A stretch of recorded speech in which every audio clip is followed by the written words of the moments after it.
సర్వేషాం స్వాగతం. అందరికీ నమస్కారం. ఈరోజు మనం సంస్కృతం నేర్చుకుందాం. 10వ అధ్యాయం మొదలు పెడుతున్నాము. వక్రతుండ మహాకాయ సూర్యకోటి సమప్రభ నిర్విఘ్నం కురు మే దేవ సర్వకార్యేషు సర్వదా సరస్వతి నమస్తుభ్యం వరదే కామరూపిణి విద్యారంభం కరిష్యామి సిద్ధిర్భవతు మే సదా. గురుర్బ్రహ్మా గురుర్విష్ణుః గురుదేవో మహేశ్వరః గురుః సాక్షాత్ పరబ్రహ్మ తస్మై శ్రీ గురవే నమః. పఠామి సంస్కృతం నిత్యం వదామి సంస్కృతం సదా ధ్యాయామి సంస్కృతం సమ్యక్ వందే సంస్కృతమాతరం. సంస్కృతస్య ప్రసారాయ నైజం సర్వం దదామ్యహం. సంస్కృతస్య సదా భక్తో వందే సంస్కృతమాతరం. సంస్కృతస్య కృతే జీవన్ సంస్కృతస్య కృతే యజన్ ఆత్మానమాహుతం మన్యే వందే సంస్కృతమాతరం. హిందూధర్మం సమాజం చ పవిత్రాం సంస్కృతిం తథా సంరక్షణను కుర్యామ విశ్వం శాంతి సమన్వితం. అయితే మనం ఈరోజు క్రియాపదాల గురించి తెలుసుకుందాం అన్నమాట. ఒకరిని ఆజ్ఞాపించాలన్నా ఒకరిని ప్రార్థించాలన్నా ఆ క్రియాపదాలు సంస్కృతంలో ఎలా ఉంటాయి ఇది తెలుసుకోబోతున్నాము. మనం ఇంతకుముందే 7వ అధ్యాయంలో క్రియాపదాల గురించి తెలుసుకున్నాం అన్నమాట. మీకు గుర్తుందా? ఉత్తమ పురుష, మధ్యమ పురుష, ప్రథమ పురుష అని. తానుత్తమ, ఎదురు మధ్యమ, ఎక్కడో ప్రథమ.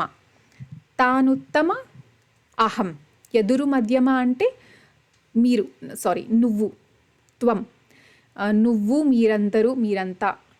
ఎక్కడో ప్రథమ అంటే ఇంకా మిగతావన్నీ సహ, సా, తత్, ఏ తత్, ఇంకా ఏషః, ఏషా, ఇంకా భవాన్ భవతి కూడా ప్రథమ పురుష కిందే వస్తుంది. భవాన్ భవతి అంటే మీరు. భవాన్ భవతి ఎందుకు ప్రథమ పురుష కింద వస్తుంది అన్నది మనము 7వ అధ్యాయంలో తెలుసుకోవడానికి ప్రయత్నించాము. ఒకసారి 7వ అధ్యాయాన్ని చూడండి. అయితే ఇక్కడ ఈ ప్రథమ పురుషలో ఈ క్రియాపదాలు ఎలా ఉంటాయి అనేది ఒక క్విక్ రీక్యాప్ తెలుసుకుందాము. బాలిక కిం కరోతి, బాలిక ఏం చేస్తున్నది?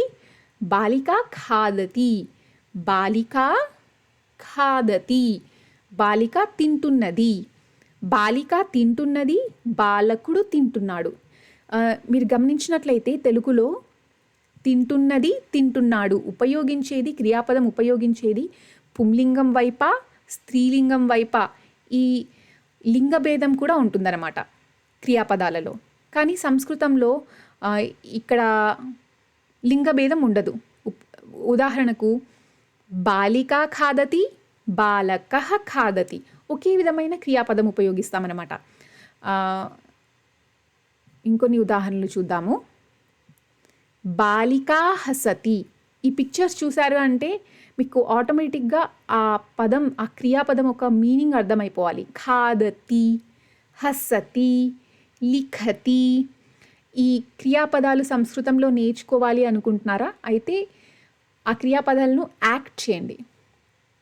ఇలా ఖాదతి అన్నప్పుడు ఇలాగా, హసతి అన్నప్పుడు ఇలాగా యాక్ట్ చేయండి, మీకు త్వరగా నేర్చుకుంటారు. బాలికా లిఖతి, బాలిక తరతి. బాలకః కిం కరోతి, బాలకుడు ఏం చేస్తున్నాడు? బాలకః పిబతి, బాలకః క్రీడతి, బాలకః ఉత్తిష్టతి. ఉత్తిష్టతి అంటే లేవటం, చైర్ నుంచి అయినా అవ్వచ్చు, బెడ్ నుంచి అయినా అవ్వచ్చు. బాలకః ఉత్తిష్టతి, బాలకః పఠతి, పఠతి.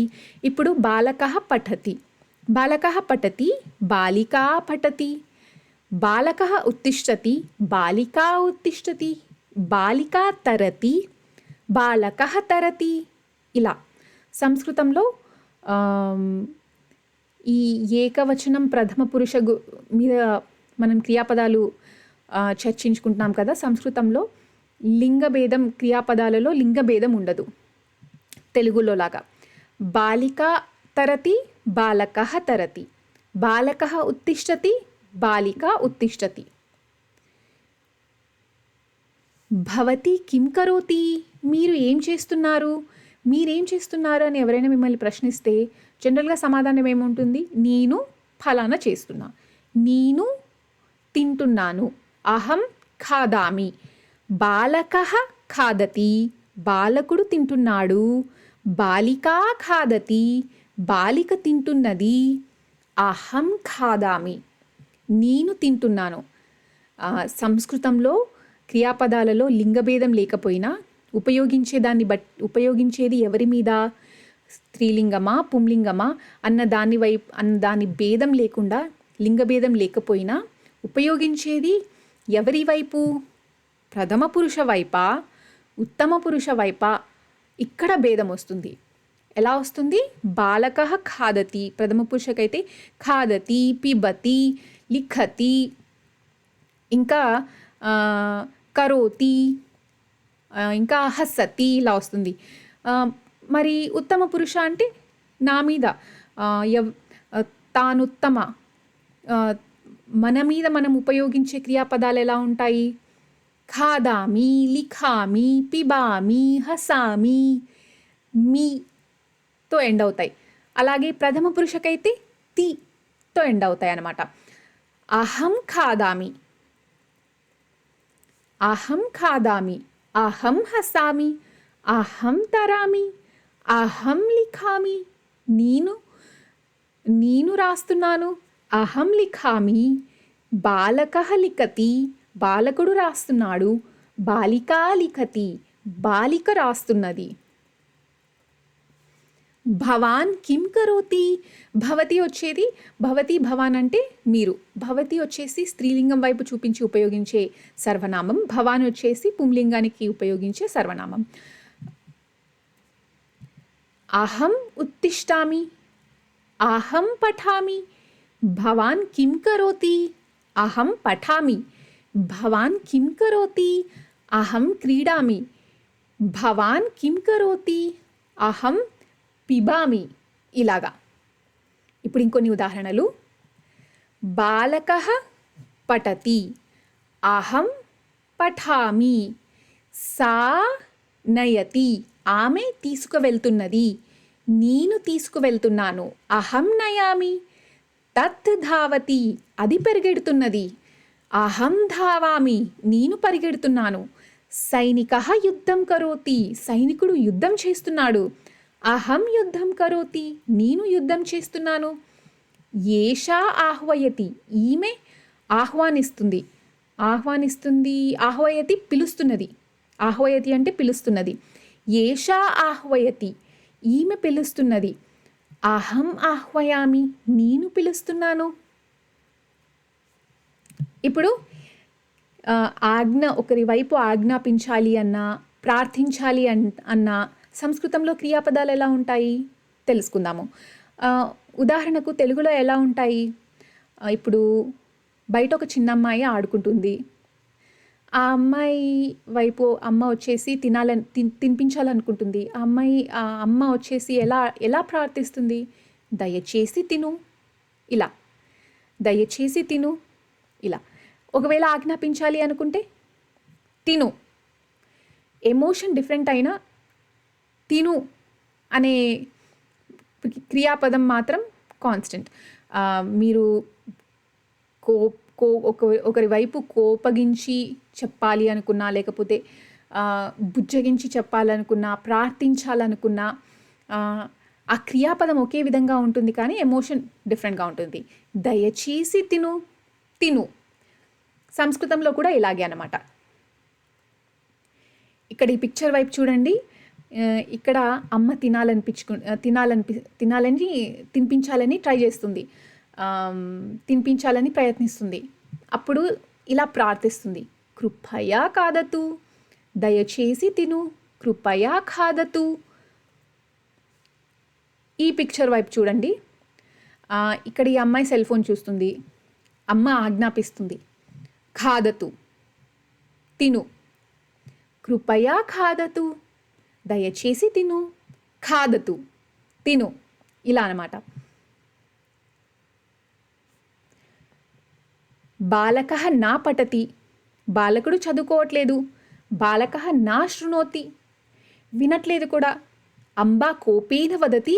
అంబ కోపంతో చెప్తుంది పఠతు చదువు. ఆజ్ఞాకరోతి, అంబ ఆజ్ఞాకరోతి పఠతు.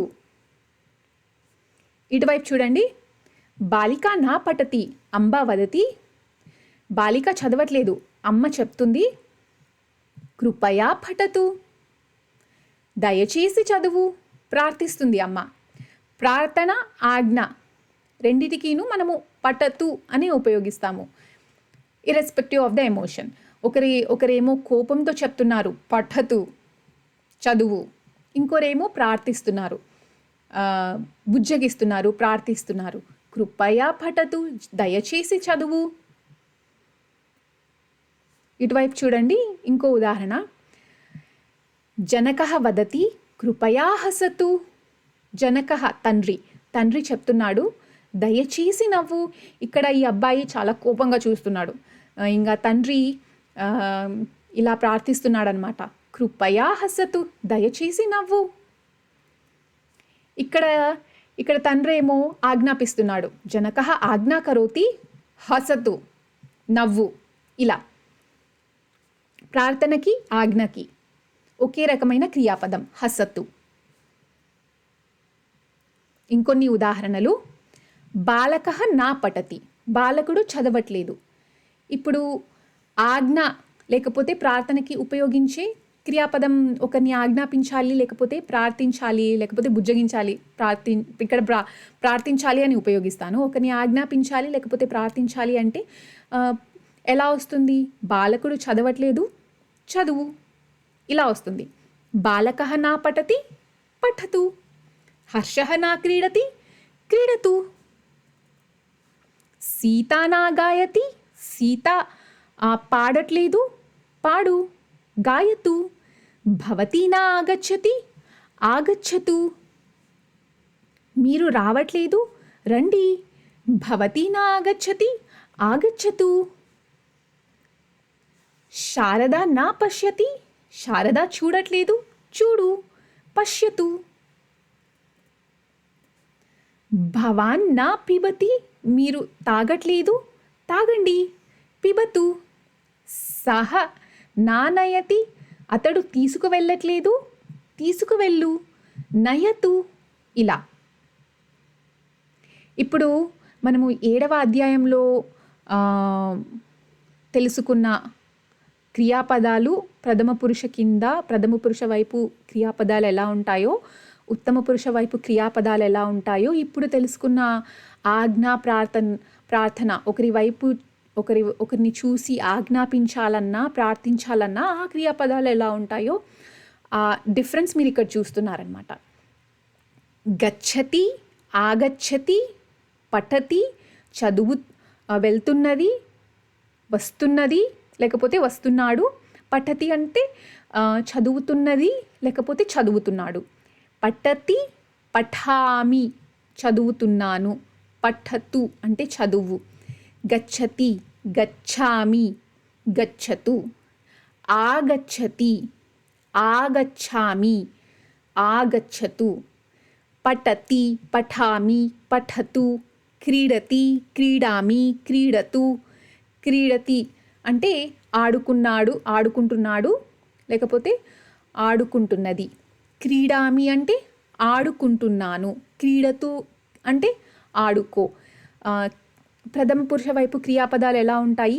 ఏకవచనం వర్తమాన కాలం. ఇది ఏకవచనం వర్తమాన కాలం. క్రియాపదాలు ఎలా ఉంటాయి? తీతో ముగిస్తాయన్నమాట. గచ్చతి, ఆగచ్చతి, పఠతి, క్రీడతి, ఆహ్వయతి, ఇచ్చతి, అస్తి, భవతి, ఇలా తీతో ముగిస్తాయి. ఎవరి వైపు ఉపయోగించిన, స్త్రీలింగం వైపు ఉపయోగించిన, పుంలింగం వైపు ఉపయోగించిన, నపుంసకలింగం వైపు ఉపయోగించిన, ఇలా తీతో ఎండ్ అవుతాయి. అదే ఉత్తమ పురుష వైపు ఉపయోగిస్తే మీతో ముగిస్తాయన్నమాట. గచ్ఛామి, ఆగచ్ఛామి, పఠామి, క్రీడామి, ఆహ్వయామి, ఇచ్ఛామి, ఇష్టపడుతున్నాను, అస్మి, భవామి, ఇలా. అలాగే ఒకరిని ఆజ్ఞాపించాలి లేకపోతే ప్రార్థించాలి అంటే గచ్చతు, ఆగచ్చతు, పఠతు, క్రీడతు, ఆహ్వయతు, ఇచ్చతు, అస్తు, భవతు, తుతో ముగిస్తాయన్నమాట. శిష్టాచార. శిష్టాచార అంటే పద్ధతి లేకపోతే మర్యాద. ఒకరితో మాట్లాడేటప్పుడు హలో మాస్తు హరి ఓం వదతు. సంస్కృతంలో ఆ, ఇలా చెప్పాలి, ఇలా ఇలా ఉండాలి, ఇది పద్ధతి చెప్తున్నాం అనమాట, ఇక్కడ తెలుసుకుంటున్నాం అనమాట. ఒకరితో మాట్లాడుతున్నాము, హరి ఓం వదతు, హలో హలో మాస్తు. ఒకరితో కలుస్తున్నాము, నమస్తే, ఇలా నమస్తే చెప్పండి. సుప్రభాతం అంటే గుడ్ మార్నింగ్, గుడ్ మార్నింగ్ అంటే సుప్రభాతం. ధన్యవాద, మీరు థ్యాంక్ యూ చెప్పాలి అనుకుంటే ధన్యవాద అని చెప్పండి. వెల్కమ్ అని చెప్పాలనుకుంటే స్వాగతం అని చెప్పండి. వెల్కమ్, ఒకరిని మనం చూసి you are always welcome in to my home అన్న చెప్పొచ్చు. ఇక్కడ వెల్కమ్ అనేది ఇక్కడ వెల్కమ్కి ఒక డిఫరెంట్ మీనింగ్ ఉంది. You are always welcome in to my home అంటే మీరు ఎప్పుడైనా మా ఇంటికి రావచ్చు. మీరు ఇదే వెల్కమ్ మీరు ఇంకెక్కడ ఉపయోగిస్తారు? Thank you, welcome, you welcome అని ఉపయోగిస్తారు. ఇక్కడ కూడా అంతే. స్వాగతం, వెల్కమ్ అంటే స్వాగతం. వెల్కమ్ మా వదతు, వెల్కమ్ వెల్కమ్ మాస్తు, స్వాగతం వదతు. సారీ మాస్తు, క్షమ్యతాం వదతు. సారీ వద్దు, క్షమ్యతాం అని చెప్పండి. పునఃమిలామః. పునఃమిలామః అంటే మళ్ళీ కలుద్దాం, లెట్స్ మీట్ అగైన్ మాస్తు, పునఃమిలామః వదతు. మీరు మీ డైలీ లైఫ్లో ఇలాగా మీ సంస్కృతంని ఇలాగా ఇంక్లూడ్ చేయొచ్చు అనమాట. హలో హలో మాస్తు, హరి ఓం వదతు, హలో హలో మాస్తు, నమస్తే వదతు, గుడ్ మార్నింగ్ మాస్తు, సుప్రభాతం వదతు, థ్యాంక్ యూ మాస్తు, ధన్యవాద వదతు. అర్థం ఏంటి అంటే థ్యాంక్ యూ మాస్తు, ధన్యవాద వదతు. అంటే థ్యాంక్ యూ వద్దు, ధన్యవాద చెప్పండి. ఇది నేర్చుకోవడానికి ఒక చిన్న సాంగ్ అనమాట. లెట్స్ మీట్ అగైన్, ఒకరికి లెట్స్ మీట్ అగైన్ చెప్పాలి అనుకున్నారనుకోండి, పునః మిలామహ అని చెప్పండి. శుభరాత్రి, గుడ్ నైట్. చింతామాస్తు అంటే డోంట్ వరీ. శుభ సంధ్య అంటే గుడ్ ఈవినింగ్. ఇలా మీ డైలీ లైఫ్లో సంస్కృతాన్ని ఇలా ఇంక్లూడ్ చేయొచ్చు. హరి ఓం, నమస్తే, సుప్రభాతం, ధన్యవాద, స్వాగతం, క్షమ్యతాం, పునః మిలామః, శుభరాత్రి, చింతా మాస్తు, శుభ సంధ్య. ఇలా ఇప్పుడు ఎక్సర్సైజ్లో ఇప్పుడు మీకు ఎక్సర్సైజ్, హోంవర్క్, ప్రాక్టికల్స్ ఏం లేవు, కానీ మీరేం చేస్తారంటే ఇది 10వ అధ్యాయం కాబట్టి మనం ఇంతవరకు ఏం నేర్చుకున్నామో ఒకసారి రివైజ్ చేయండి. పార్ట్ 1 నుంచి పార్ట్ 10 వరకు రివైజ్ చేయండి. ఇక్కడ పార్ట్ 10లో ఈ గిట్లింగ్కి వెళ్ళారు అంటే మీకు ఇక్కడ క్రియాపదాల డిఫరెన్స్ చూపిస్తున్నాం అనమాట. ప్రథమ పురుషకైతే ఎలాగా, ఉత్తమ పురుషకైతే ఎలాగా, ఒకరిని ఆజ్ఞాపించాలి, ప్రార్థించాలి అంటే ఎలాగా, ఇక్కడ ఆ డిఫరెన్స్ మీరు ఇక్కడ గమనించవచ్చు. ఇక్కడ వాటి అర్థం కూడా ఉంది. గచ్చతి అంటే వెళ్తున్నది, వెళ్తున్నాడు. గచ్చామి అంటే వెళ్తున్నాను. గచ్చతు అంటే వెళ్ళు. మీరు ఇలా యాక్ట్ చేయండి. బాలకః గచ్చతి, అహం గచ్చామి, గచ్చతు, లేకపోతే కృపయా గచ్చతు. ఇలా యాక్ట్ చేసి ఇలా క్రియాపదాలను నేర్చుకోండి.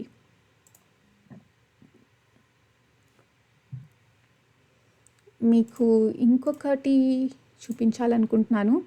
యూట్యూబ్లో ఈ ఛానల్ ఉందండి, వదత సంస్కృతం అని ఈ ఛానల్ ఉంది.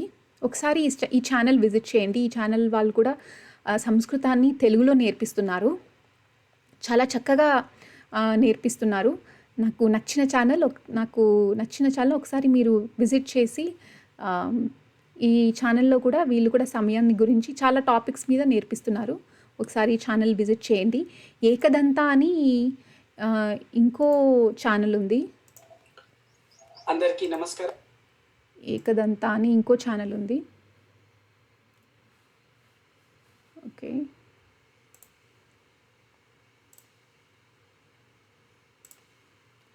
ఏకదంత అని ఇంకో ఛానల్ ఉంది. ఆ ఏకదంత ఛానల్ ఇదిగోండి, ఇది ఏకదంత ఛానల్. ఇది కూడా విజిట్ చేయండి. వీళ్ళు కూడా సంస్కృతాన్ని తెలుగులో నేర్పిస్తున్నారనమాట.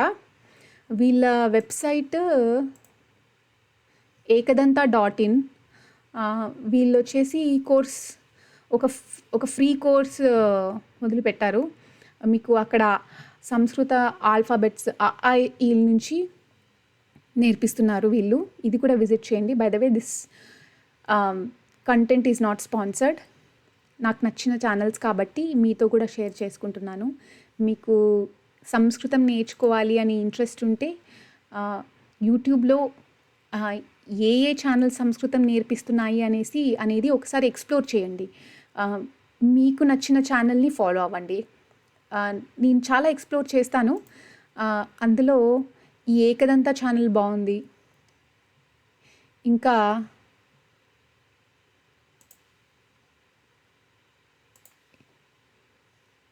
ఇంకా ఈ వదత సంస్కృతం కూడా చాలా బాగుంది. తెలుగులో నేర్పిస్తున్నారనమాట. ఇవి 2 యూట్యూబ్ ఛానల్స్కు కాబట్టి ఇవి 2 చెక్ చేయండి. శాంతి మంత్రం. సర్వే భవంతు సుఖినః, సర్వే సంతు నిరామయాః, సర్వే భద్రాణి పశ్యంతు, మా కశ్చిత్ దుఃఖభాగ్ భవతి. ఓం శాంతిః శాంతిః శాంతిః. ధన్యవాదः. జయతు సంస్కృతం, జయతు భారతం.